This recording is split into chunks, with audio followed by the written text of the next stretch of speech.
Hey guys, what's going on? Third Street Reactions here. We're back. I'm Shane. Zack. We're back here with Attack on Titan Season 1, Episode 17. Last episode, we had Eren obviously joining the Scouts. They're trying to find out more about the Titans. And we had Erwin at the end.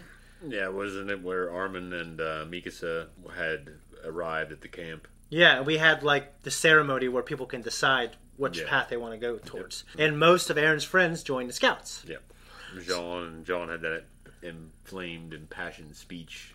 Yeah. About, you better approve to us. He butts heads with Eren quite a bit. Mm-hmm. I think Jean is a great soldier, and we do see that. He is a kind of a traditional, structured leader, and he wants a plan. I love Eren too, but he's very passionate.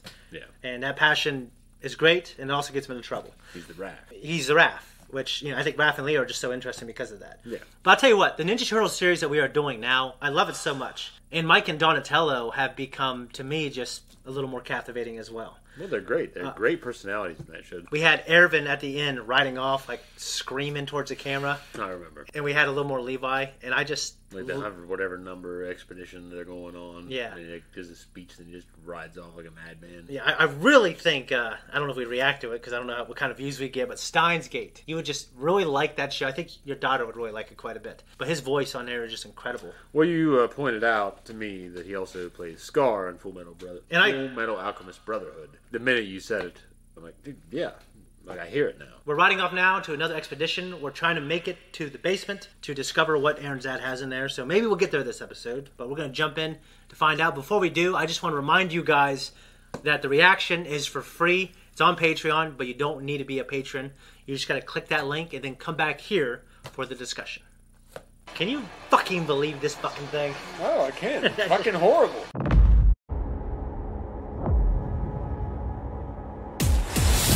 You definitely threw out a lot of theories. First, I want to talk about that quadruped Titan. Well, yeah. That they have normal. Horrible. And then it's fucking... it's horrible, and it's horrible, like the fat one that was running like a little fucking sissy. The one was like, like that? It had its arms out like this. Yeah. It was awful. Yeah. It was awful. I have no love for these things. I hate them. And I hate them. Would have no sympathy for that woman that wanted to study them. I'd want them all destroyed. Yeah, like Muldoon. They should all be destroyed. Yeah. And that would be my take. The female Titan, well, notice it wasn't Eren, right? Mm-hmm. And left him alone. And then Armin tried kind of giving misinformation. It caught on, it heard, it listened. Yeah. It doesn't change the fact that it looks like Annie. Yeah, Annie was. Yeah. And that Reiner, even though he was squished like a bug, came out of the hand. And I guess when he cut the Titan's hand, her fingers came off. Yeah. That explains the steam in her hand, but he still had steam on him. I honestly didn't notice the steam, but I guess I would take it as it was a cool moment. And well, when Eren heals, he only healed in Titan form, though, didn't he? No, because his tooth. Oh yeah, grew back. Healed. Yeah. So I have suspicions now about a few characters. Okay. Wow, lost that. Well, so you have suspicions about Reiner and Annie. Reiner and Annie, okay. When Reiner did that, I thought that was a pretty badass moment. It was a badass moment. Yeah. Yes.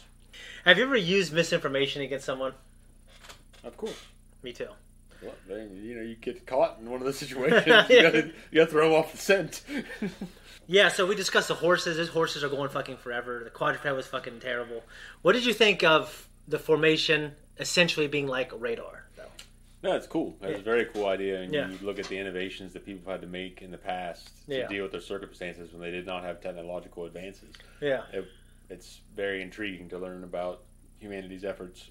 And so you put people in close proximity, you trap them there, and then you surround them by all these monsters, and they come up with some cool things. Like the idea of the ODM gear. Yeah. I think that's pretty cool. Oh, yeah. And it's something that, I imagine we could create something like that now. The innovation of radar in the Second World War, when they used it to locate U-boats, German U-boats. So is radar, was that something invented with the Navy?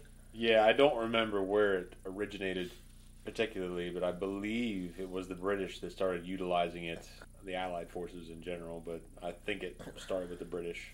Not certain, but regardless, it was to detect, they started really utilizing it on the sea to detect U-boats, German U-boats that were individually sent out to just search and destroy what you found. Have you, even though it's not a U-boat, but have you seen U-571? The one with Matthew McConaughey? Yeah. No, I have not. It's a pretty good movie. I watched it in school for history What about class. a U-boat, though? Yeah. Because they took a German vessel, right, and were Yeah. impersonating it, Yeah. and then other Allied ships were trying to destroy them, right? Yeah, I guess I thought U-boat, because it's a submarine. Is that the same thing? That's basically what they were. The German U-boats were submarines. Oh, okay. I thought it was like a boat. They just called them U-boats, but I think maybe the earlier versions of them weren't as sophisticated, I guess. Yeah. But, submarines go all the way back to the Civil War. Submarines in the Civil War? Yeah, they were toying with the technology, yeah. Jeez, that's crazy. It goes back pretty far. Damn. You're suspecting Reiner, you're suspecting Annie, and it's based on the fact that you think Reiner was steaming, and that female Titan kind of looks like Annie. That's what you were Definitely saying. looked like he was steaming. Yeah. Consistently steaming even after the fact. Yeah. It's still rolling off of him while he was holding Armin. Yeah. And he's also taking them away from the female Titan, who Armin has observed is running still towards Aaron's position. So he's taking them away to possibly reduce the threat. We didn't have Aaron at all in this episode. I know we talked about Aaron and Mikasa. They definitely have the most, I think. I like a lot of the characters, but is Armin growing on you at all? Yeah, he is. Yeah, I like Armin quite a bit, but he's no warrior. No, he's a strategist. Anyways, I think that's about it. Guys, if you want to see the next 2 episodes, make sure you check out our Patreon. Also, down below, you see our merch, mugs, and a sticker. And we're out of here. All right, thanks everyone for tuning in here. If you like what we do, like and subscribe. Hit that thank you button down below. Comment. It all really helps. There's also a link tree with all the other information and other places you can find us. And there's 2 week, 1 week, and full-length access for this show. Yes.